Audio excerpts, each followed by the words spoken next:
أعوذ بالله من الشيطان الرجيم. بسم الله الرحمن الرحيم. الحمد لله الذي أنزل على عبده الكتاب ولم يجعل له عوجا قيما لينذر بأسا شديدا من لدنه ويبشر المؤمنين الذين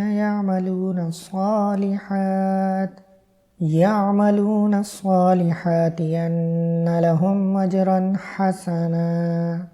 ماكثين فيه أبدا وينذر الذين قالوا اتخذ الله ولدا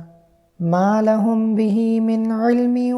ولا لآبائهم كبرت كلمة تخرج من أفواههم إن يقولون إلا كذبا فلعلك باخع نفسك على آثارهم إن لم يؤمنوا بهذا الحديث أسفا إنا جعلنا ما على الأرض زينة لها لنبلوهم أيهم أحسن عملا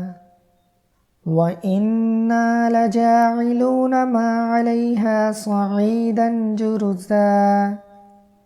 أم حسبت أن أصحاب الكهف والرقيم كانوا من آياتنا عجبا